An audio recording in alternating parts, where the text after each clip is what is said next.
Hello friends, so welcome back to our channel. तो friends, आज है हमारे रे ऑप्टिक्स का 12th लेक्चर और आज के लेक्चर में हम बात करने वाले हैं critical angle and total internal reflection. हमने हमारे पीछे वीडियोस में सीख लिया है कि शिफ्ट क्या होता है, शिफ्ट थ्रू ग्लास स्लैब कैसे निकाला जाए। तो आज का हमारा वीडियो होगा critical angle and total internal reflection. ये जो टॉपिक है बहुत ही इंपॉर्टेंट है JEE mains and JEE advance point of view से भी, ठीक है, बिकॉज इसके अंदर जे मेंस में और जे एडवांस में रेगुलर क्वेश्चंस आते हैं।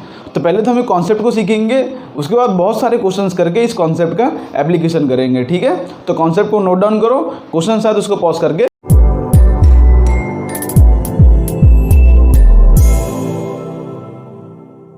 तो फ्रेंड्स, शुरू करते हैं अपना टॉपिक। तो सबसे पहले हम समझते हैं क्रिटिकल एंगल होता क्या है, ठीक है। बहुत ही इंपॉर्टेंट फिनोमिना है, इसको ध्यान से समझना। तो क्या करता हूँ, यहाँ पे एक बाउंड्री सरफेस ड्रॉ कर लेता हूँ, ठीक है। एक बाउंड्री सरफेस, मान लो ऊपर एक रेयर मीडियम है, मान लो नीचे एक डेंसर मीडियम है, ठीक है। मतलब नीचे वाले का म्यू ज़्यादा होगा ऊपर वाले का कंपैरिजन में। तो मान लो किसी का इसका म्यू 1 है, मान लो इसका म्यू 2 है, उससे फ़र्क नहीं पड़ता, लेकिन नीचे डेंसर है ऊपर एरर है, ठीक है। अब ये बीच का बाउंड्री सरफेस है जो दो मीडियम को डिवाइड कर रहा है। अब देखो क्रिटिकल एंगल होता क्या है उसको समझते हैं, ठीक है।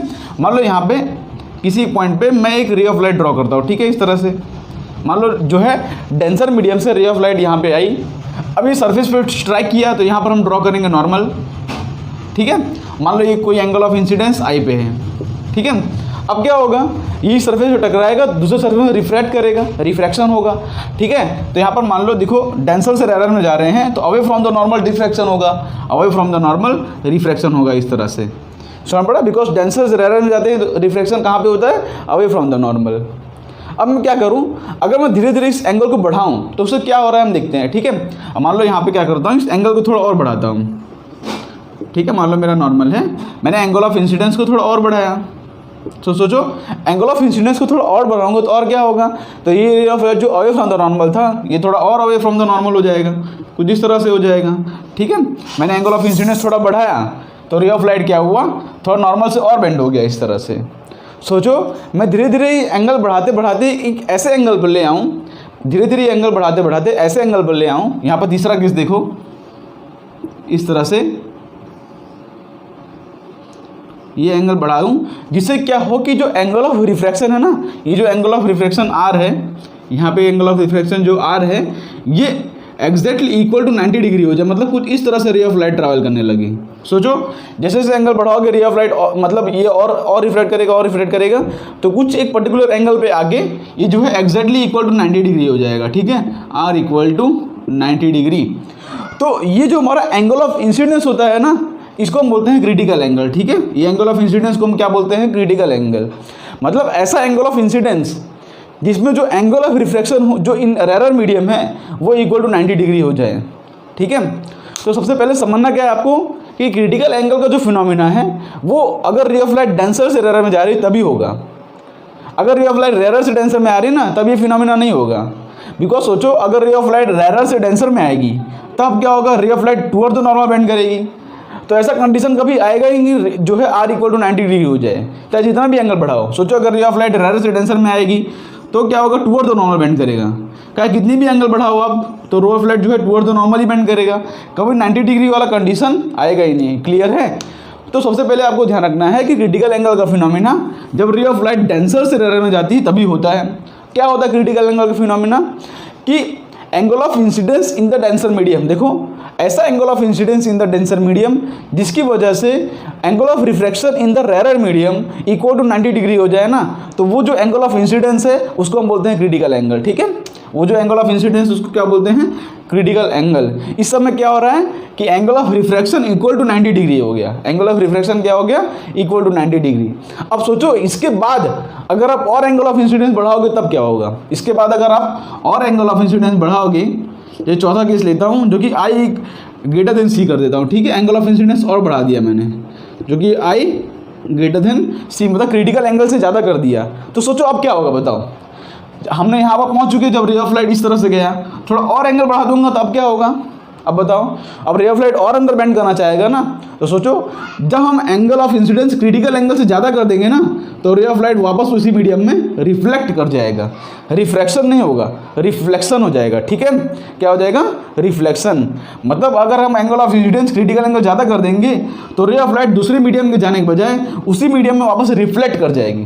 देखो रिफ्रैक्शन क्या होता है कि रे ऑफ लाइट दूसरे मीडियम में जाए उसको बोलते हैं रिफ्रैक्शन, अगर उसी मीडियम में रिफ्लेक्ट कर जाए तो उसको बोलते हैं रिफ्लेक्शन। ठीक है, तो ध्यान से जब रे ऑफ लाइट इस तरह सरफेस को ग्रेज करे, देखो सरफेस को एकदम टच करके जा रही है, तो ये जो कंडीशन है इसको हम बोलते हैं ग्रेजिंग इमर्जेंस, इसको हम बोलते हैं ग्रेजिंग इमर्जेंस। क्या हो रहा है? रे ऑफ लाइट एग्जैक्टली सरफेस को टच करती हुई जा रही है, इसको हम बोलते हैं ग्रेजिंग इमर्जेंस। और ये जो हमारा एंगल है जिस समय ग्रेजिंग इमर्जेंस हो रहा है उसको हम बोलते हैं क्रिटिकल एंगल। ठीक है, और अगर क्रिटिकल एंगल से ज़्यादा कर दोगे तो क्या हो जाएगा यहाँ पे? Total internal reflection, total internal reflection. ठीक है, टोटल इंटरनल रिफ्लेक्शन नाम क्यों पड़ा? बिकॉज रे ऑफ लाइट उसी मीडियम में वापस रिफ्लेक्ट कर जाएगा। ठीक है, खुद ही इंटरनली रिफ्लेक्शन हो जा रहा है, और टोटल इसलिए पड़ गया है बिकॉज पूरा का पूरा लाइट यहाँ पे रिफ्लेक्शन कर रहा है। अगर हम प्लेन मिरर यूज़ करते हैं ना तो भी उसके अंदर 100% रिफ्लेक्शन नहीं होता, लेकिन टोटल इंटरनल रिफ्लेक्शन ऐसा फिनोमिना है जिसके अंदर रे ऑफ लाइट 100% रिफ्लेक्ट करती है। सोचो ऊपर कोई मिरर नहीं लगा है, ऊपर कोई मिरर नहीं लगा है, ठीक है, मतलब कोई ऐसा सरफेस नहीं लगा जो रे ऑफ लाइट को रिफ्लेक्ट करे, लेकिन तो भी हमने एंगल ऑफ इंसिडेंस इस तरह से सेट किया जो कि क्रिटिकल एंगल ज़्यादा हो गया तो रे ऑफ लाइट क्या हुआ? उसी मीडियम में वापस रिफ्लेक्ट हो गया, और इसी फिनोमेना को बोलते हैं टोटल इंटरनल रिफ्लेक्शन। यहाँ पर रे ऑफ लाइट 100% उसी मीडियम में रिफ्लेक्ट हो जाएंगे। ठीक है, कौन सा मीडियम में? डेंसर मीडियम में। ठीक है, ये फिनोमेना तभी होता है रे ऑफ लाइट अगर डेंसर से रेयर में जा रही है। ओके, तो क्रिटिकल एंगल इज दैट। अब क्रिटिकल एंगल डेफिनेशन लिखना तो कैसे लिखोगे? यहाँ पर डेफिनेशन लिखो, critical angle is that angle of incidence is that angle of incidence in denser medium। ठीक है, is that angle of incidence in denser medium for which angle of reflection, angle of refraction, angle of refraction in rarer medium is 90 degree, is 90 degree। तो ऐसा angle of incidence in the denser medium for which the angle of refraction in the rare medium is 90 degree, उस angle को हम बोलते हैं critical angle. ठीक है, तो जब तो आई लेस देन सी है, देखो ध्यान से ये जो आई है ये सब लेस देन सी है। ठीक है, तो आई लेस देन सी होगा तब क्या हो रहा है? रिफ्रैक्शन हो रहा है। जब I इक्वल टू सी हो रहा है तब ग्रेजिंग इमर्जेंस, और जब I ग्रेटर देन सी हो रहा है तब टोटल इंटरनल रिफ्लेक्शन। ठीक है, ठीक है, तो इसको देखो यहाँ पे लिख देता हूँ नीचे में, इसको यहाँ पे डेफिनेशन इसका हटा देता हूँ।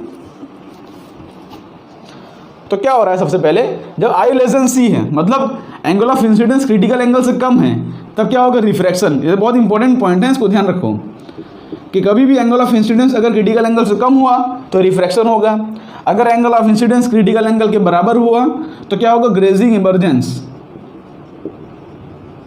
Grazing emergence. ठीक है, और एंगल ऑफ इंसिडेंस अगर क्रिटिकल एंगल से ज़्यादा हो गया, एंगल ऑफ इंसिडेंस अगर क्रिटिकल एंगल ज़्यादा हो गया तो क्या हो जाएगा? वो total internal reflection, total internal reflection. ठीक है, तो देखो ध्यान से तीसरे केस में रिफ्लेक्शन हो रहा है, तो यहाँ पर जो है अब जो है ये जो एंगल ऑफ इंसिडेंस है ना आई ग्रेटर देन सी है, वही सेम यहाँ पे भी हो जाएगा। मान लो I equal to I greater than C है तो ये भी आई ग्रेटर देन, मतलब जो एंगल ये है वही एंगल ये भी हो जाएगा ना, क्योंकि रिफ्लेक्शन में क्या होता है? Angle of incidence equal to angle of reflection होता है। अब यहाँ पर ये बाकी जो पहले वाले केस है, एक पहले दो केस, इसके अंदर आप रिफ्लेक्शन वाला फॉर्मूला यूज़ करोगे स्नेल्स लॉ। इन दोनों के अंदर कौन सा फॉर्मूला यूज़ करोगे आप? स्नेल्स लॉ, बिकॉज रिफ्लेक्शन वाले हैं कि μ1 sin θ1 इक्वल टू μ2 sin θ2, इस तरह वाला फॉर्मूला यूज़ करोगे आप, स्नेल्स लॉ यूज़ करोगे। ठीक है, आई इक्वल टू सी वाले में आपको पता चल जाएगा एंगल ऑफ रिफ्रैक्शन जो है 90 डिग्री है। तो आपको केस को आइडेंटिफाई करना है। कैसे आइडेंटिफाई करोगे आप? कि एंगल ऑफ इंसिडेंस को चेक करोगे, उसके कॉरस्पॉन्डिंग वो लेस देन क्रिटिकल एंगल है, ग्रेटर देन क्रिटिकल एंगल है, वो जो है हम चेक करके उसी हिसाब से अपना फॉर्मूला जो है मतलब क्वेश्चन सॉल्व करेंगे, ठीक है। अब दूसरी बात है क्रिटिकल एंगल फाइंड किस तरह से किया जाए, क्रिटिकल एंगल फाइंड किस तरह से किया जाए उसको भी समझ लेते हैं। वो तो और भी ईजी है इससे, बिकॉज हमको पता है क्रिटिकल एंगल होता कब है, जब angle of refraction equal to 90 degree हो जाए, बस उससे हम जो है क्रिटिकल एंगल एकदम आसानी से निकाल सकते हैं, ठीक है। तो देखो क्रिटिकल एंगल निकलता किस तरह से। ओके, मान लो मेरे पास सरफेस है, यहाँ पे एक रे ऑफ लाइट आई जो किसके इक्वल है, आई इक्वल टू सी है ना क्रिटिकल एंगल। तो यहाँ पे होगा क्या कि जो एंगल ऑफ रिफ्रैक्शन होगा मतलब यहाँ पे ग्रेटिंग इमर्जेंस इस तरह से हो जाएगा और यहाँ पे आर इक्वल टू हो जाएगा 90 डिग्री। मतलब मेरा ये μ1 है जो कि डेंसर मीडियम है, ठीक है। मतलब μ1 है या μ2 है, कोई फ़र्क नहीं पड़ता। अभी हम तरीका बता देंगे किस तरह से याद रखना है आपको। तो होगा क्या, यहाँ पे हम स्नेल्स लॉ लगा सकते हैं इजीली। स्नेल्स लॉ क्या होता है कि μ1 sin θ1 इस इक्वल टू हो जाएगा μ2 sin θ2। क्लियर है। तो μ1 की वैल्यू चलो μ1 ही रखो और यहाँ पे क्या हो जाएगा sin c हो जाएगा, ठीक है। θ1 क्या है sin c इक्वल टू μ2 क्या है, μ2 इक्वल टू हो जाएगा साइन, देखो r की वैल्यू क्या है 90 डिग्री, तो साइन 90 क्या हो जाएगा 1, ठीक है। साइन 90 डिग्री क्या हो जाएगा 1। तो साइन c की वैल्यू क्या आ रही है, साइन c की वैल्यू आ रही है μ2 बाई μ1। और μ2 क्या है, μ2 है रेरर मीडियम वाला, ये तो रेरर होगा डेफिनेटली, और ये क्या है डेंसर मीडियम, तभी तो ये क्रिटिकल एंगल ऑफ फिनोमेना होगा। अगर ये रेरर से डेंसर में जाएगी तब तो ये फिनोमेना होगा ही नहीं। क्लियर है। तो साइन सी की वैल्यू क्या हो जाएगी μ2 बाई μ1, ठीक है। मतलब mu of rarer upon mu of denser. मतलब सिंपल आपको किस तरह से इसको याद रखना है फॉर्मूला, मैं तो आपको सिंपल तरीका बताता हूँ फॉर्मूला याद रखने का कि यहाँ पर छोटा वैल्यू अपॉन बड़ा value, because mu of rarer जो होगा ना उसकी वैल्यू छोटा होगा, म्यू की वैल्यू छोटी होगी, और म्यू ऑफ डेंसर होगा उसकी वैल्यू बड़ी होगी, ठीक है।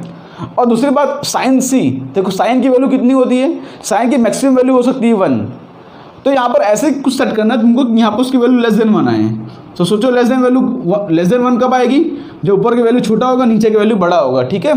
तब लेस देन और इक्वल टू 1 आ सकती है। क्लियर है। तो हमेशा आपको ध्यान रखना है कि ऊपर छोटी वैल्यू रखना है, नीचे बड़ी वैल्यू रखना है, ठीक है। ऊपर छोटा वैल्यू और नीचे जो है बड़ा वैल्यू, ठीक है। सिंपल, बिकॉज साइन सी का आंसर हमेशा 1 से कम आता है, तो सोचने की जरूरत ही नहीं है। जो छोटा वैल्यू उसको ऊपर रखो, जो बड़ा वैल्यू उसको नीचे रखो। सिंपल आपको जो है क्रिटिकल एंगल का फॉर्मूला। तो यहाँ पे क्रिटिकल एंगल किस तरह से हो जाएगा, क्रिटिकल एंगल हो जाएगा साइन इनवर्स ऑफ μ2 बाई μ1, ठीक है। ये फॉर्मूला है, लेकिन सोचो ये फॉर्मूला ज़्यादा फेमस नहीं है। फॉर्मूला फेमस कौन सा है, जो रेरर मीडियम जो है एयर है, ठीक है। If rarer medium is air, तब क्या होगा, रेरर मीडियम अगर एयर हो तब क्या होगा, तब जो है μ2 की वैल्यू 1 हो जाएगी, ठीक है। तो ये फॉर्मूला हम पुट करो और μ1, हम μ1 इक्वल टू म्यू ले लेता हूँ, ठीक है। तब क्या हो जाएगा c equal to sine inverse of 1 by mu. ये अपना क्रिटिकल एंगल का क्रिटिकल एंगल जो है इस तरह से हम निकाल सकते हैं। वैसे सिंपल आप इसको याद रखो चाहे इसको याद रखो, कोई फर्क नहीं पड़ता। जो मीडियम दिया उसके हिसाब से आप वैल्यू पुट करो, अपना आंसर आ जाएगा, ठीक है। अब देखो इसके बेस पे 1-2 क्वेश्चंस करते तब आपको समझ पड़ेगा। इसके अंदर हम जो एडवांस तक के क्वेश्चन लाए हैं, आज के लेक्चर में वो क्वेश्चंस करेंगे सारे, लेकिन पहले हम जो है बेसिक्स से क्वेश्चन करते हैं। ओके, तो एक क्वेश्चन लेता हूँ जिससे आपको समझ पड़े। मैं यहाँ पर एक ट्रायंगल ड्रॉ कर रहा हूँ, ठीक है। मान लो एक रे ऑफ लाइट इस तरह से जो है टकरा रही, जो सरफेस को नॉर्मली कट कर रही है, ठीक है। इस तरह से सरफेस को नॉर्मली कट कर रही है रे ऑफ लाइट, और उसके बाद टकराने के बाद रे ऑफ लाइट कुछ इस तरह से चली जा रही है, रे ऑफ लाइट कुछ इस तरह से चली जा रही है। क्लियर है। ओके, तो यहाँ पे सरफेस को नॉर्मली कट कर रही है रे ऑफ लाइट, और ये सारे एंगल 60 डिग्री हैं, ये सारे एंगल जो हैं 60 डिग्री हैं। क्लियर है। इस तरह से दिया गया है। अब यहाँ पे बाहर जो है, मान लो बाहर म्यू इक्वल टू 1 है, ठीक है। बाहर जो है एयर है। ओके, अब यहाँ पे एंगल 60 डिग्री है। मेरे को आपको बताना है कि इसका क्रिटिकल एंगल क्या होगा, ठीक है। इसका क्रिटिकल एंगल क्या होगा, और मैं बोल देता हूँ कि ग्लास है जिसका म्यू की वैल्यू है 1.5, mu of glass equal to 1.5 है। तो किस तरह से इसको सॉल्व करेंगे, बताओ किस तरह सॉल्व करेंगे। ध्यान से देखोगे तो रे ऑफ लाइट कुछ इस तरह से टकरा रही है यहाँ पे सरफेस पे, ठीक है। ये 90 है, 60 है, ठीक है। तो ये एंगल कितना हो जाएगा, देखो ये ट्रायंगल बन रहा है, ये 90 डिग्री है जो परपेंडिकुलर स्ट्राइक कर रही है, 60 150 हो जाएगा, तो ये वाला एंगल हमारा 30 डिग्री हो जाएगा। तो क्या एंगल ऑफ इंसिडेंस 30 डिग्री है इस सरफेस पे? नहीं, एंगल ऑफ इंसिडेंस 30 डिग्री नहीं है। एंगल ऑफ इंसिडेंस किससे होता है? नॉर्मल से होता है। तो यहाँ पे पहले नॉर्मल ड्रॉ करो, आप इस तरह से नॉर्मल ड्रॉ करोगे तो ये हो जाएगा मेरा एंगल ऑफ इंसिडेंस, जो कि हो जाएगा 60 डिग्री। ठीक है, ये 30 है तो पूरा 90 होगा। देखो ये पूरा 90 है, 30 है, तो ये हमारा हो जाएगा 60 डिग्री। अब जो है इजीली हम निकाल सकते हैं। देखो ध्यान से, रे ऑफ लाइट इस तरह से ग्रेज कर रही है, ठीक है, रे ऑफ लाइट इस तरह से ग्रेज कर रही है। हमको निकालना है क्रिटिकल एंगल। तो क्रिटिकल एंगल किस तरह से निकालेंगे? बाहर का मीडियम तो एयर है, हमको इतना सब कैलकुलेशन करने की जरूरत ही नहीं है इसके अंदर। पहला क्वेश्चन तो बहुत सिंपल है। हमको साइन सी की वैल्यू क्या होगी? देखो साइन सी की वैल्यू हो जाएगी 1/μ, ठीक है। तो 1/μ की वैल्यू क्या है? 1.5 मतलब 3/2, ठीक है। तो सी की वैल्यू हो जाएगी sign inverse of 2/3। Critical angle निकालना कितना सिंपल है, देखो ध्यान से, इसमें ऐसा कुछ कैलकुलेशन करने की जरूरत ही नहीं है। रे ऑफ लाइट जो है सरफेस से नॉर्मल इस तरह से जा रही है, हमको पहले ही पता चल जाएगा कि जो है इसका क्रिटिकल एंगल ये है, ठीक है। सपोज चलो आपको ये म्यू ऑफ जी नहीं दिया होता फॉर एग्जांपल, तब जो है हम फॉर्मूला लगा के म्यू ऑफ जी भी निकाल सकते थे। कैसे निकालते? सोचो अगर आपको ये नहीं दिया होता एग्जाम्पल, तो अब तो कोई भी वैल्यू हो सकती है, तब हम जो है इसको फॉर्मूले से निकाल भी सकते हैं, ठीक है। तो कुछ भी कर सकते हो इसके अंदर। अब क्या हो कि यहाँ पे स्नेल्स लॉ लगा दो आप, क्या होगा कि mu of g into sine theta 1 equal to mu of air हो जाएगा ना, इंटू साइन थीटा 2। तो म्यू ऑफ जी हमको नहीं पता, साइन थीटा 1 कितना हमको पता है 60 डिग्री, मतलब √3/2। म्यू ऑफ एयर होता है 1 और साइन थीटा 2 ये तो देखो 90 डिग्री होगा ना, बिकॉज सरफेस पे ग्रेस कर रहा है, तो एंगल ऑफ रिफ्रैक्शन 90 डिग्री, तो ये हमारा हो जाएगा 90 डिग्री। तो यहाँ से हम म्यू ऑफ ग्लास भी निकाल सकते हैं 2/√3।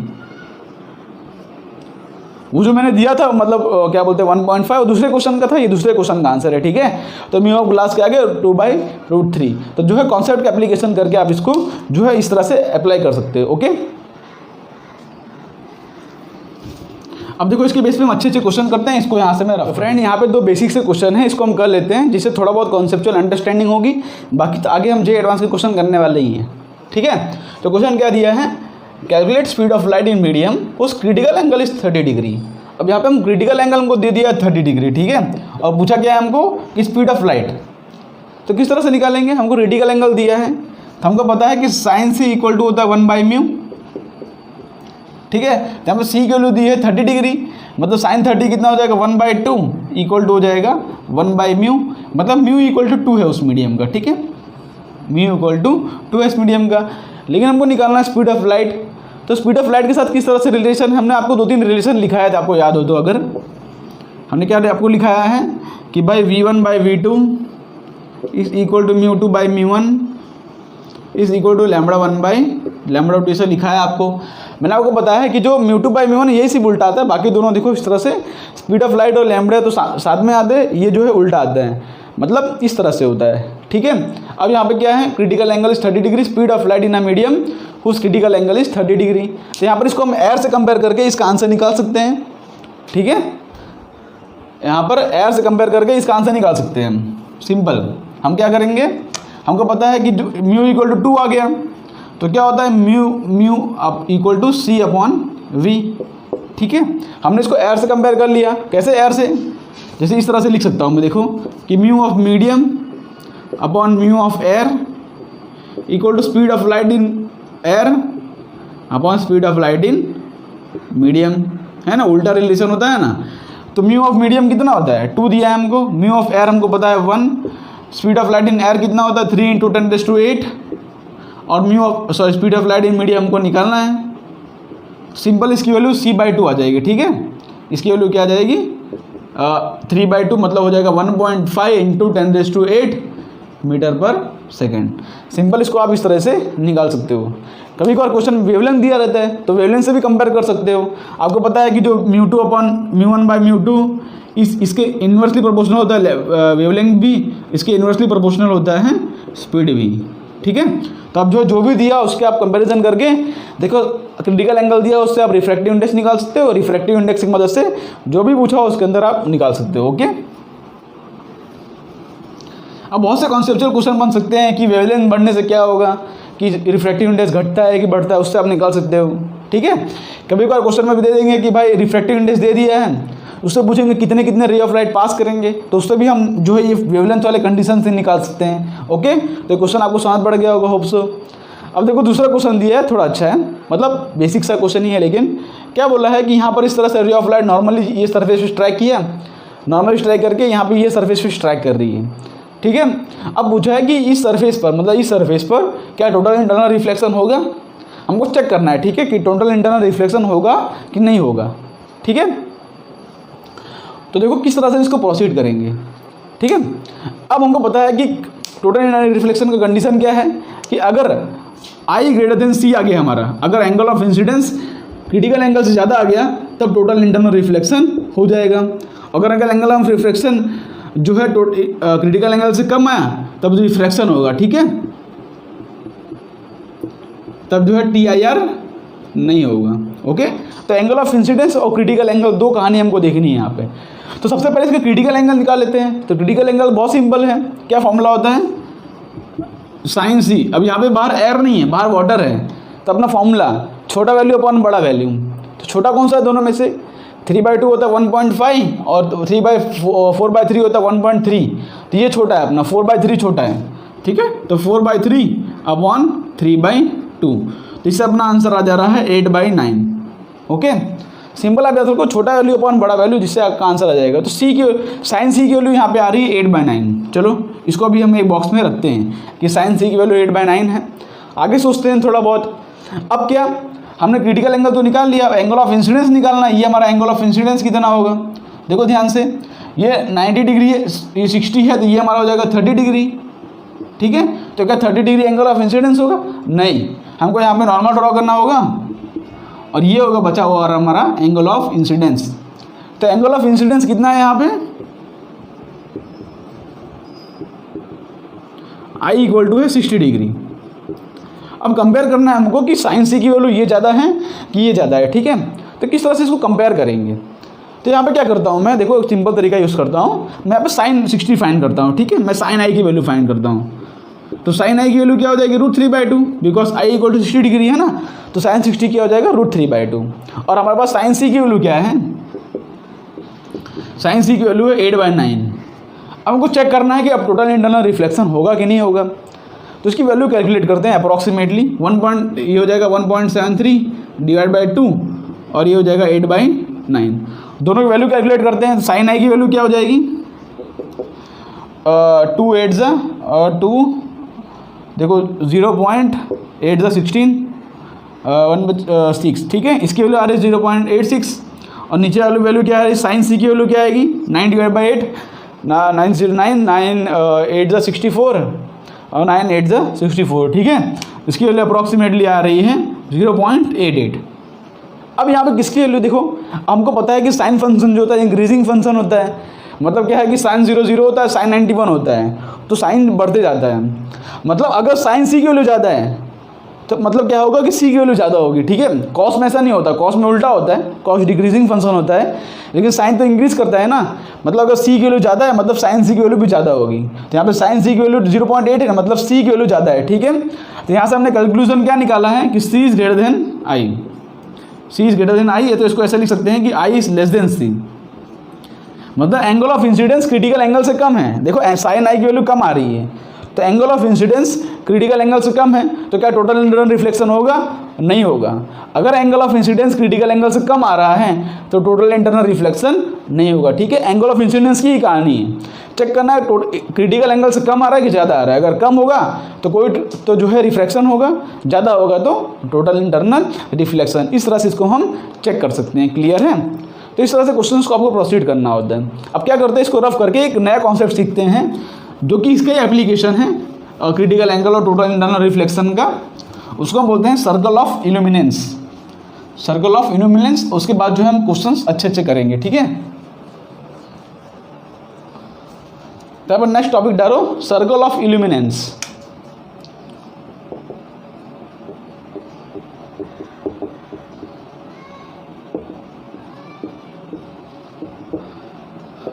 ठीक है। तो ये भी जो है इसका एप्लीकेशन है, इसका एक एप्लीकेशन, बहुत सारे एप्लीकेशन होते हैं, उसमें से एक एप्लीकेशन होता है सर्कल ऑफ इल्यूमिनेंस। होता क्या है, मान लो यहाँ पे मेरे पास एक वाटर का सरफेस है, ठीक है, मान लो मेरे पास यहाँ पे वाटर का सरफेस है इस तरह से,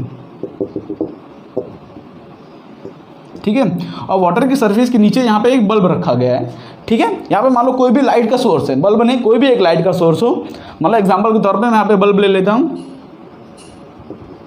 इस तरह से बल्ब, अब बल्ब यहाँ पे लाइट जल रहा है, ठीक है। तो देखो होता क्या है, ध्यान से, यहाँ से रे ऑफ लाइट निकलेंगी, एक रे ऑफ लाइट मान लो सीधी इस तरह से निकल गई, चलो ठीक है, कोई एक रे ऑफ लाइट थोड़ी एंगल पर जाएगी, तो मान लो एक रे ऑफ लाइट कोई एंगल पर आई इस तरह से, तो इस सरफेस पे हमने बनाया नॉर्मल होगा क्या, रे ऑफ लाइट जो है इस तरह से जो है रिफ्रैक्ट करेगी, बिकॉज डेंसर से रेयर मीडियम में जा रहा है ना, तो रे ऑफ लाइट क्या होगा, away from the normal bend होगा। मान लो थोड़ा और इसको बढ़ाता हूँ, मान लो थोड़ा एंगल ऑफ इंसिडेंस बढ़ाऊंगा, तो एक ऐसा समय आ जाएगा जब जो है मतलब कि देखो कुछ यहाँ पे कुछ और बेंड होगा, यहाँ पे कुछ और बेंड होगा, एक ऐसा समय आ जाएगा जब जो है एग्जैक्टली सरफेस को इस तरह से ग्रेस करता हुआ चला जाएगा, ठीक है। तो ये वाला हमारा कौन सा एंगल होगा, ये वाला हमारा एंगल हो जाएगा क्रिटिकल एंगल, ठीक है, नॉर्मल के साथ ये एंगल हमारा हो जाएगा क्रिटिकल एंगल। जब एंगल ऑफ इंसिडेंस जो है सरफेस को टच करता हो जाएगा, तब ये वाला एंगल हो जाएगा क्रिटिकल एंगल। उसी हिसाब से थोड़ा और बढ़ाएं, अगर हम थोड़ा और एंगल बढ़ाऊंगा तो रे ऑफ लाइट क्या होगा, अंदर की तरफ बेंड कर जाएगा, ठीक है, रे ऑफ लाइट क्या हो जाएगा, अंदर की तरफ बेंड कर जाएगा, ठीक है, बिकॉज अगर angle of incidence critical angle ज़्यादा हो गया तो रे ऑफ लाइट जो है टोटल इंटरनल रिफ्लेक्शन हो जाता है उसका। तो वही कहानी इस तरह भी होगी, सेम टू सेम कहानी, ठीक है। रे ऑफ लाइट कुछ एंगल पर आया तो कुछ एंगल पर रिफ्लेक्ट होगा, आई इक्वल टू सी पे डालोगे तो रे ऑफ लाइट एग्जैक्टली सरफेस को टच करेगा, ठीक है। ये हमारा जो है एंगल ऑफ इंसिडेंस जो कि सी के इक्वल है, जो कि नॉर्मल से है, ठीक है। और उससे ज़्यादा एंगल बढ़ा दोगे आप, उससे ज़्यादा एंगल बढ़ाओगे तो रे ऑफ लाइट जो है टोटल इंटरनल रिफ्लेक्शन हो जाएगा। तो एक्चुअली मैं इससे बताना क्या चाहता हूँ, देखो ध्यान से, अगर कोई लाइट का सोर्स अगर पानी के नीचे है ना, तो ऊपर वाला ऑब्जर्वर, अगर ऑब्जर्वर कोई यहाँ पे खड़ा है तो उसको ये पूरे पानी में नहीं दिखेगा, ये इसको जो है पर्टिकुलर एक सर्कल में दिखेगा। जैसा कि आप इस एनिमेशन में देख सकते हो कि रे ऑफ लाइट जो है अगर कोई नीचे का लाइट का सोर्स हो तो एक सर्कल में दिखती है, बस पूरे एरिया में नहीं दिखेगी। बिकॉज इतने के बाद देखो ध्यान से, ये पॉइंट के बाद और रे ऑफ लाइट जो है टोटल इंटरनल रिफ्लेक्शन हो जा रहा है, तो जो रे ऑफ लाइट अंदर की तरफ चली जाएंगी वो हमको नहीं दिखेंगी। हमको कौन सी रे ऑफ लाइट दिख रही है, जो इस रीजन के अंदर है, जो बाहर निकल रही है, ठीक है, वही रे ऑफ लाइट हमको दिख रही है, ठीक है, वही रे ऑफ लाइट हमको दिख रही है। तो कहाँ तक दिखेंगी, जहाँ तक ग्रेजिंग इमरजेंस हो रहा है, ठीक है, मतलब इतने रीजन के अंदर ही दिखेंगी, इतने रीजन के अंदर, और पूरा एक सर्कल फॉर्म करेंगे। इस तरह से कोन होता है ना, कोन देखा है ना आपने, वो बर्थडे कैप पहनते हैं इस तरह से, उसको उल्टा करके रख दो, इस तरह से पूरा एक सर्कल फॉर्म करेंगी, ठीक है, इस तरह से पूरा एक सर्कल फॉर्म करेंगे, यहाँ पे एक सॉलिड एंगल बनता है पूरा, ठीक है। तो समझ रहे हो, जो रे ऑफ लाइट बाहर निकल रही है सिर्फ वही रे ऑफ लाइट हमको दिख रही हैं, बाकी इसके बाद देखो क्रिटिकल एंगल के बाद जो रे ऑफ लाइट आ रही हैं वो अंदर की तरफ रिफ्लेक्ट कर जा रही हैं, और वो रे ऑफ लाइट हमको नहीं दिख रही हैं, ठीक है, वो रे ऑफ लाइट हमको नहीं दिखेंगी। तो बाहर जो दिख रहा है हमको एक पर्टिकुलर एक सर्कल दिखता है, ठीक है, तो उसी को हम बोलते हैं सर्कल ऑफ इल्यूमिनेंस, जैसे कि आपने एनिमेशन में देखा, ओके। तो इस सर्कल ऑफ इल्यूमिनेंस जो है 2-3 कंडीशन पर डिपेंड करता है कि पहला कि लाइट बल्ब कितना नीचे रखा गया है, जितना ऊपर रखोगे उसके कॉरस्पॉन्डिंग उसको सर्कल ऑफ इल्यूमिनेंस डिपेंड करता है, ठीक है। और दूसरी बात, ये पानी का रिफ्रैक्टिव इंडेक्स म्यू क्या है उस पर भी डिपेंड करता है, ओके। तो इसके अंदर हमको जो है इसका रेडियस और कभी कभार इसका एरिया पूछ लेते हैं कि भाई इसका एरिया क्या होगा, ये सर्कल बन रहा है ना ऊपर, उसका एरिया क्या होगा कभी कभार पूछ लेते हैं, उसको भी हम निकाल लेते हैं। तो अभी जो है इसको रफ करके जो है उसको हम कैलकुलेट करना शुरू करते हैं, ठीक है। अच्छे से डायग्राम बना लेता हूँ मैं। कैलकुलेशन बहुत ही सिंपल है, अब जो है तरीका याद रखो कैलकुलेशन करने का, बाकी कॉन्सेप्ट तो बहुत ही सिंपल है,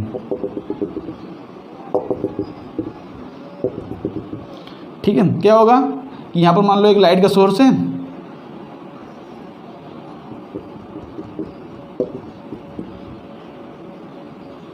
ओके। तो क्या रे ऑफ लाइट इस तरह से आई, ये मैं क्रिटिकल एंगल वाला केस ले रहा हूँ, डायरेक्टली इस तरह से रे ऑफ लाइट ग्रेज कर रही हैं सरफेस पे, उसके बाद तो रे ऑफ लाइट होगी वो तो जो है अंदर रिफ्लेक्ट कर जाएंगी,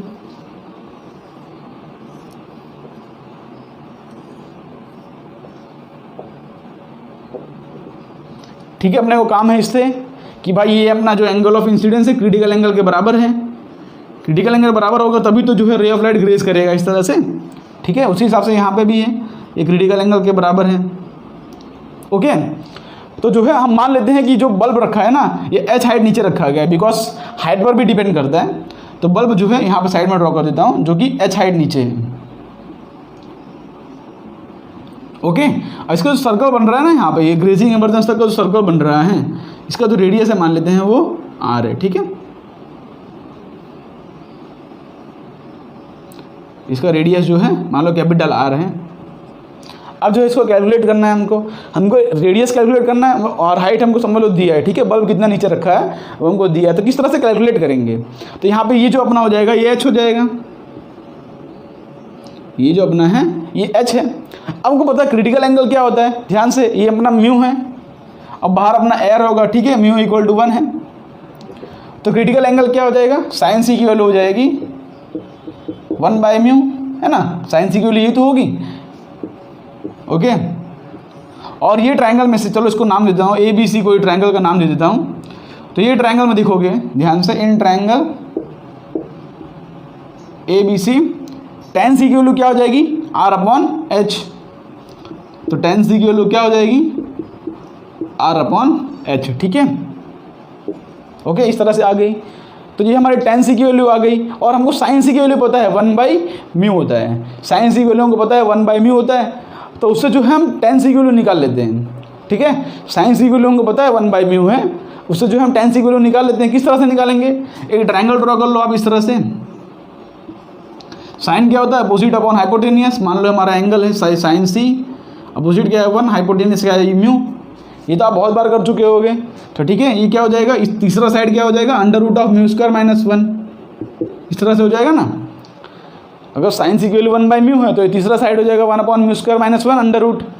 तो यहाँ से tan सी की वैल्यू क्या होगी, हम tan सी की वैल्यू हो जाएगी 1/√μ² - 1, 1/√μ² - 1। तो यहाँ से देख रहे हो कि रेडियस की वैल्यू क्या आ रही है, रेडियस की वैल्यू आ रही है h इंटू tan सी। रेडियस की वैल्यू क्या आ रही है, h इंटू tan सी। tan सी की वैल्यू यहाँ पे पुट कर दो, वैसे इसको भी याद रख सकते हो आप, लेकिन tan सी की वैल्यू यहाँ पे पुट कर दो, तो r इक्वल टू क्या हो जाएगा, h/√μ² - 1। ये अपना रेडियस की वैल्यू आ गई। ये अपना क्या आ गया, रेडियस, मतलब सर्कल ऑफ इल्यूमिनेंस का जो रेडियस है ना, उसकी वैल्यू क्या आ रही है, h/√μ² - 1। ओके, और आपको कभी कभार एरिया पूछ लेते हैं कि भाई कितना एरिया इसने मतलब कवर किया इस तरह से। तो एरिया का फॉर्मूला क्या हो जाएगा, एरिया का फॉर्मूला हो जाएगा πr²। ठीक है, ओके, सिंपल सा क्वेश्चन होता है, कभी कभार आपको पूछ लेते हैं इस तरह से। आपको कॉन्सेप्ट याद रखना है कि आपको रे ऑफ लाइट क्रिटिकल एंगल के तक ले जाना है, जिससे क्या है कि उसके बाद का रे ऑफ लाइट अंदर रिफ्लेक्ट कर जाएगी। तो ये क्रिटिकल एंगल होगा, आपको याद रखना है बस। उसके बाद ये अपना रेडियस है, अपना हाइट है, तो tan C equal to R/H और sin सी इक्वल टू 1/μ होता है। उसके ऊपर से हम जो है कोई भी आंसर इसके अंदर हम निकाल सकते हैं। तो एक जो है एप्लीकेशन है टोटल इंटरनल रिफ्लेक्शन का, कि हमको कितना रे ऑफ लाइट सरफेस के बाहर दिख रही है। ठीक है, तो होप्स आपको ये क्वेश्चन, आपको कॉन्सेप्ट समझ पड़ा होगा। अब जो है क्वेश्चन हम 1 बाय 1 लेना शुरू करते हैं, जिसमें रिफ्रैक्शन के क्वेश्चन लेंगे, इसके भी कुछ क्वेश्चन होंगे और अच्छे अच्छे क्वेश्चन भी होंगे। ठीक है, इसको यहाँ से मैं रफ। फ्रेंड्स, अब हम 1 बाय 1 क्वेश्चन लेना शुरू करते हैं। देखो, पहला क्वेश्चन जो है आपको स्क्रीन पर आ चुका होगा। ये कॉन्सेप्ट सर्कल ऑफ इल्यूमिनेंस के ऊपर बेस्ड है। ठीक है, क्वेश्चन क्या कह रहा है, a diver looking up through the water sees outside the world contain in a circular horizon, the refractive index of water is 4/3 and the diver eyes are 15 centimetre below the surface of water.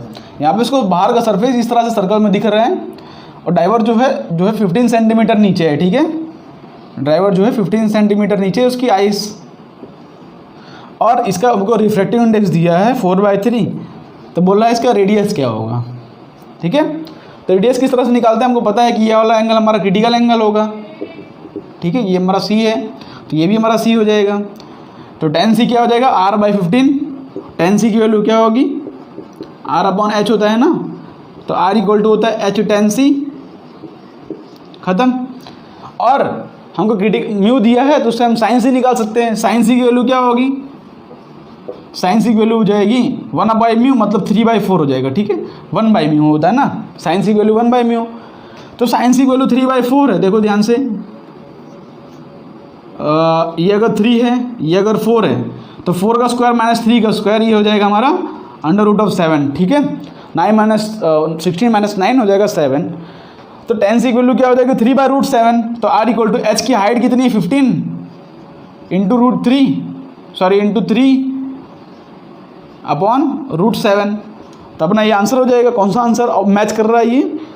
D option match कर रहा है, तो ये अपना correct answer हो जाएगा। Simple सा question है, जेईई मेंस 2014 में आया था। ओके, अब क्या करते हैं, इसके बेस पे अपना हम सेकंड क्वेश्चन करते हैं। तो देखो ध्यान से, सेकंड क्वेश्चन जो है आपके स्क्रीन पर आ चुका होगा। ठीक है, तो क्वेश्चन क्या कह रहा है, देखो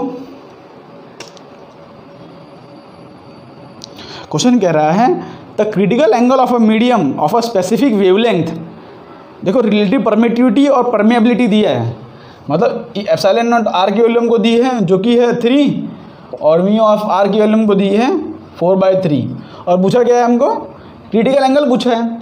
तो बताओ इस इन्फॉर्मेशन से हमको मिल क्या सकता है? हमको पता है कि सी की जो वैल्यू होती है स्पीड ऑफ लाइट वो होती है 1/μ0 एप्सिलॉन नॉट, है ना। और किसी मीडियम की हो, अगर किसी मीडियम को ढूंढना हमको तो क्या करते थे हम, C/√μr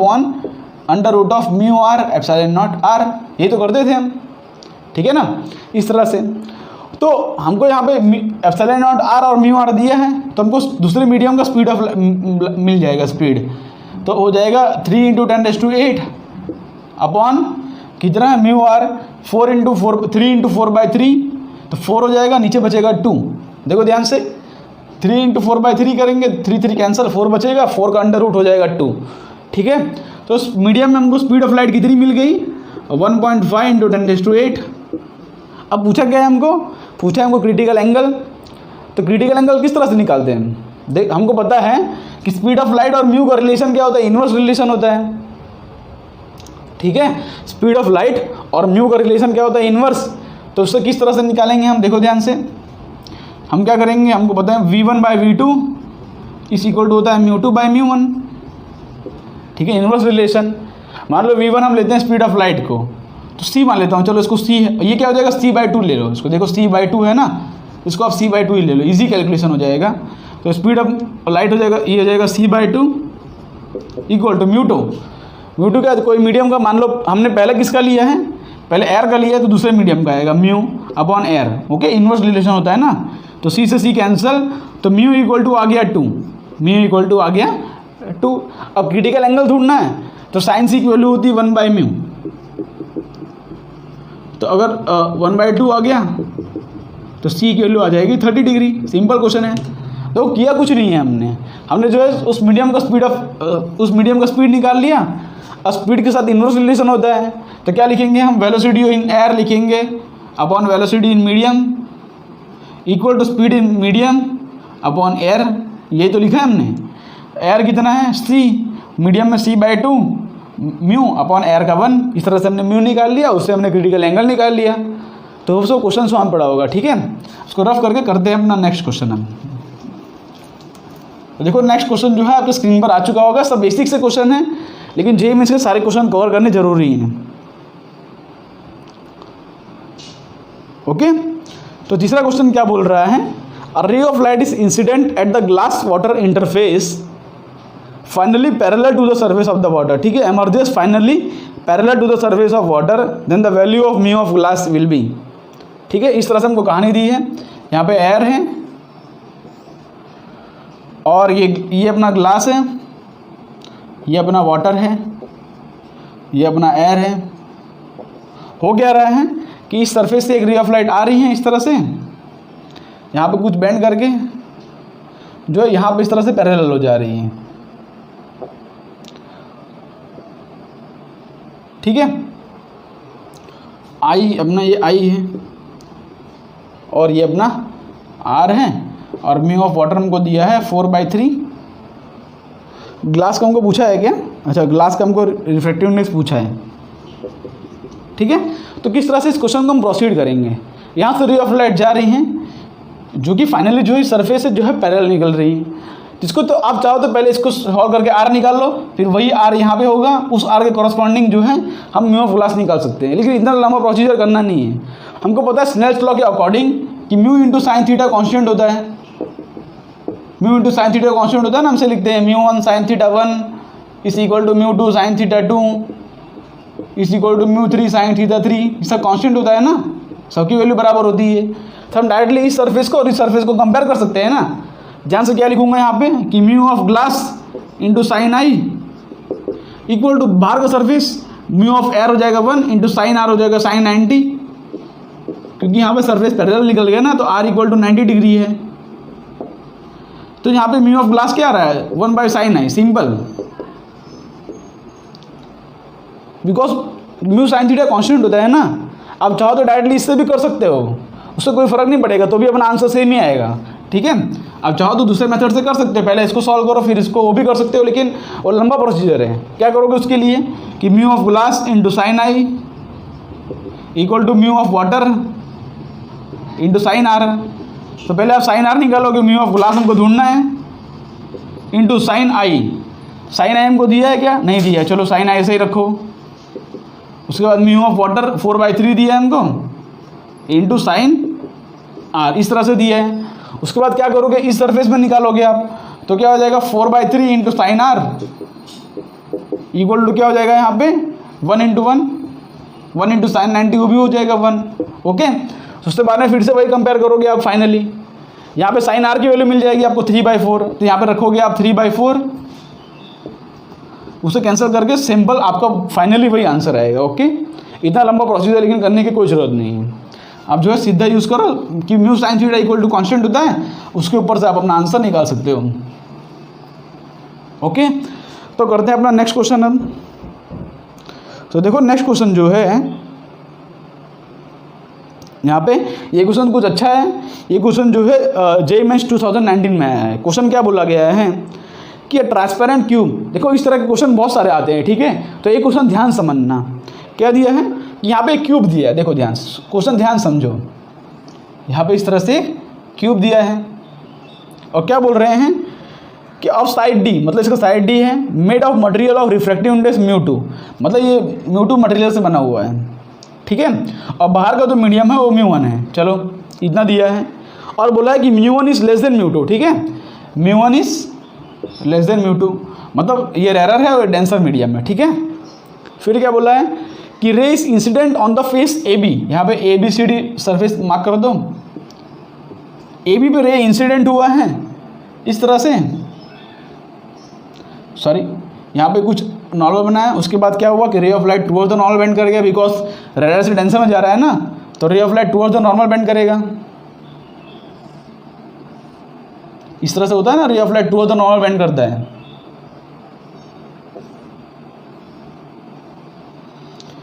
ओके। और यहाँ पे ये एंगल हमको दिया है थीटा, और क्या बोला है ध्यान से, हाँ ठीक है, the total internal reflection takes place at the point on the face B C, ठीक है। मतलब ये हमारा जो फेस बी सी है ना, यहाँ पे टोटल इंटरनल रिफ्लेक्शन हो रहा है, देन थीटा मस्ट सेटिस्फाइड। तो थीटा कौन से कंडीशन को सेटिस्फाई किया है, देखो ध्यान से, आंसर सारे इनइक्वालिटी में दिया है, तो इसको किस तरह से प्रोसीड करेंगे, किस तरह से इसको प्रोसीड करेंगे।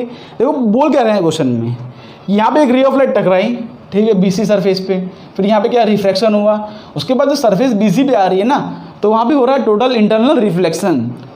तो टोटल इंटरनल रिफ्लेक्शन होने के लिए थीटा कौन से कंडीशन को सेटिस्फाई करना चाहिए, ठीक है। उसके लिए हम करेंगे क्या, ध्यान से, यहाँ पे हम बनाएंगे नॉर्मल, यहाँ पे हम बनाएंगे नॉर्मल, ठीक है। तो ये अपना हो जाएगा 90 डिग्री। अब क्या है कि हम कोई एंगल मानते हैं, मान लो हमारा ये एंगल θ1 है, मान लो हमारा एंगल ये θ1 है, तो ये 90 है, तो ये हमारा हो जाएगा 90 माइनस θ1, ये हमारा क्या हो जाएगा 90 माइनस θ1। देखो ये θ1 ये 90 है, तो 90 माइनस θ1।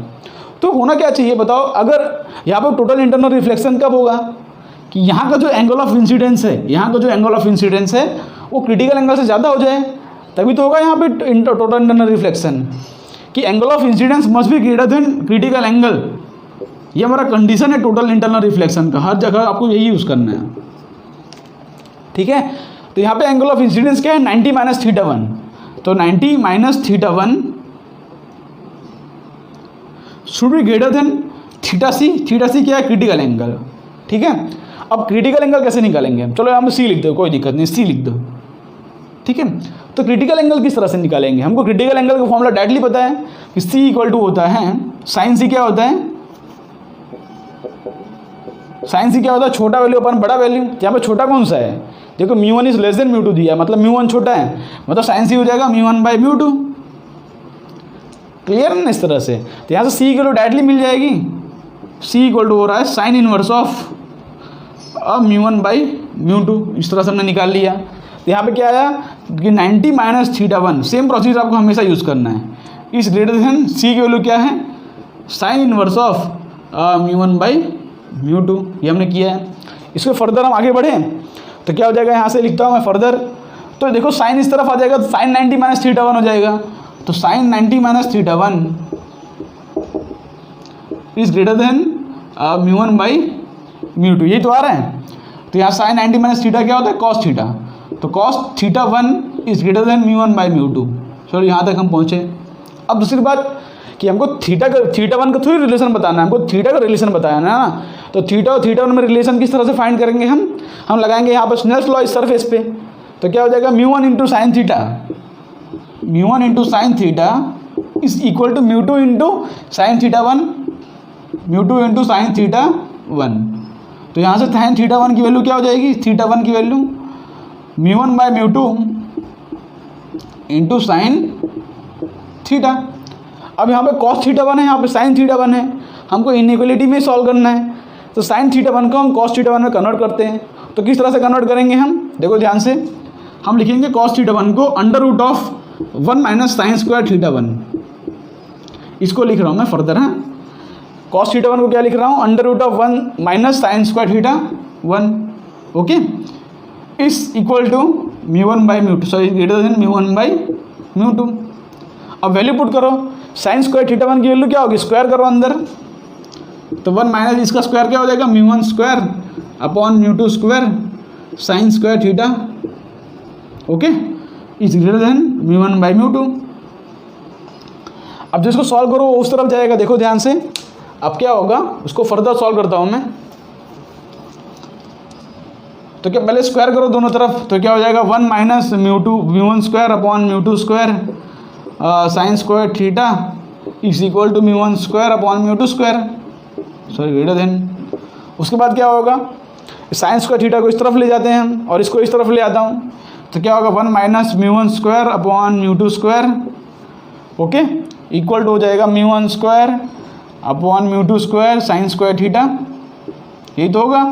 सॉल्व करो, अंदर से क्या हो जाएगा μ2 square minus μ1 square upon μ2 square तो कैंसिल और μ1 नीचे आ जाएगा, ठीक है। देखो नीचे μ2 कैंसिल, हम एलसीएम लेंगे तो कैंसिल हो जाएगा ना, और μ1 स्क्वायर नीचे आ गया, इक्वल टू हो रहा है साइन स्क्वायर थीटा। तो बस यहाँ से μ1 इसको डिवाइड कर दो तो क्या हो जाएगा, यहाँ से इक्वल टू हो जाएगा μ2 square upon μ1 square minus 1 greater than आ रहा है, ठीक है, यहाँ पर ग्रेटर देन इस तरह से, इस greater than sign square theta, या तो इसको इस तरह लिख सकता हूँ ना, sign square theta is less then this one, ठीक है। तो फर्दर क्या लिख सकता हूँ मैं कि साइन स्क्वायर थीटा, स्क्वायर भी हटा दो, अंडर रूट ले लो, is less than under root of μ2 square minus μ1 square minus 1। इस तरह से जो है इसका इनइक्वालिटी में आंसर आ रहा है, ओके। तो कुछ किया नहीं हमने क्या किया, हमको कंडीशन पता है टोटल इंटरनल रिफ्लेक्शन होता कब है, जब यहाँ पे एंगल ऑफ इंसिडेंस जो है क्रिटिकल एंगल ज़्यादा हो जाए। पहले वो कंडीशन हमने यूज़ किया, ओके। तो हमने लिखा फर्दर, पहले वो कंडीशन लिखा, ओके। उसके ऊपर से हमने वो cos θ1 की वैल्यू निकाली। अब क्या किया हमने, हमको θ1 में थोड़ी आंसर चाहिए, हमको थीटा में चाहिए ना। उसके लिए हमने स्नेल्स लॉ यूज़ किया, जिसमें थीटा और θ1 का रिलेशन ढूंढ लिया।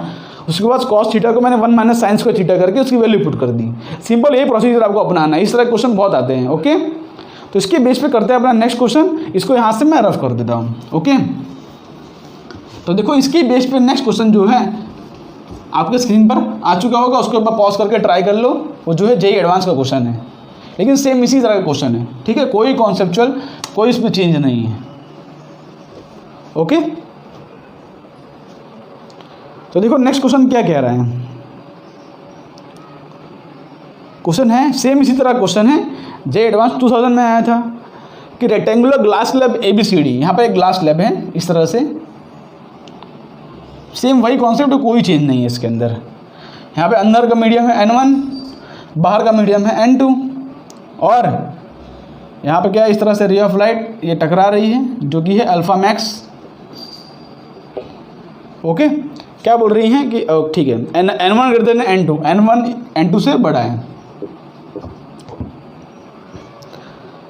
The maximum value of angle of incidence such that the ray comes out from the other surface C D is given by, ठीक है, सी डी से रे ऑफ लाइट बाहर आना चाहिए।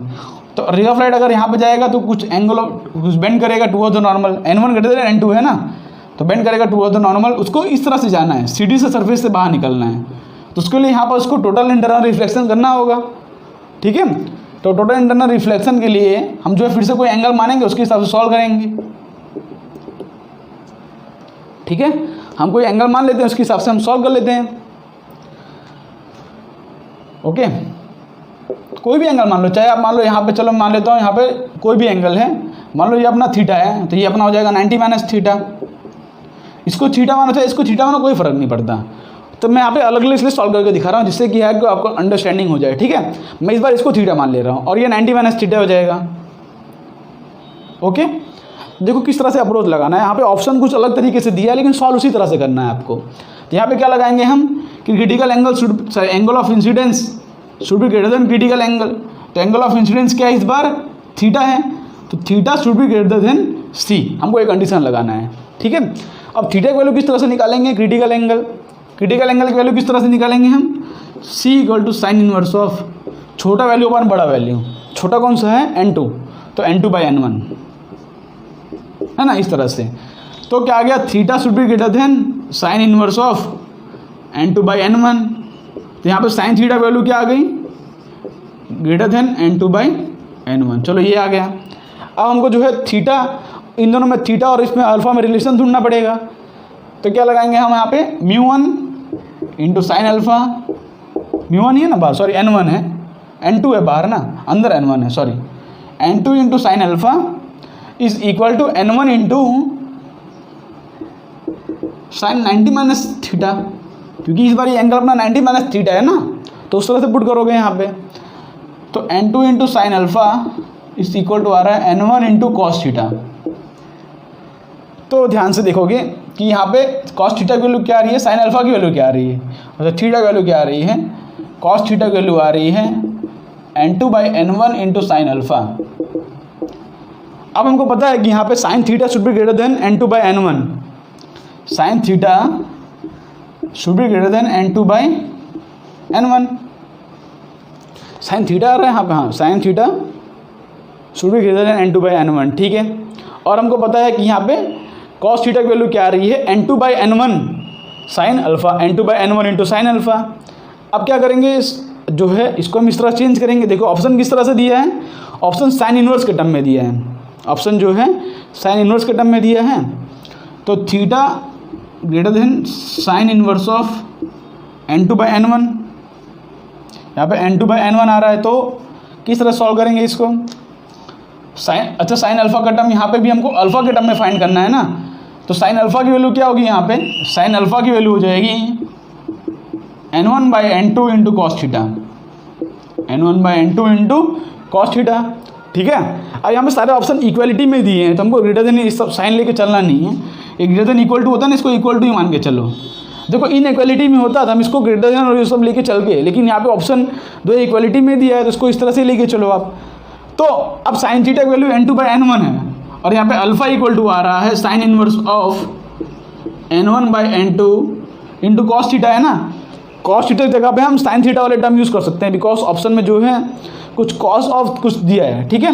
तो कॉस, अब थीटा की वैल्यू क्या आ रही है, देखो ध्यान से, यहाँ से थीटा की वैल्यू क्या आ रही है, sign inverse of n2 by n1, ये तो आ रही है, इसको वैल्यू पुट कर दो यहाँ पे थीटा की value sign inverse of n2 by n1। मतलब यहाँ पे कैलकुलेशन मैंने कोई चेंज नहीं किया, ऐसा नहीं मैंने कुछ अलग किया है, खाली यहाँ पे मैं ऑप्शन सेट कर रहा हूँ। किस तरह से अपने ऑप्शन हम सेट कर सकते हैं उसको आप थोड़ा बहुत देख सकते हो, और ऐसे क्वेश्चन आप प्रैक्टिस करोगे ना तो आपको जो है ऑप्शन उस तरह से सेट हो जाएगा। तो होप्स आपको ये क्वेश्चन समझ पड़ा होगा, ठीक है।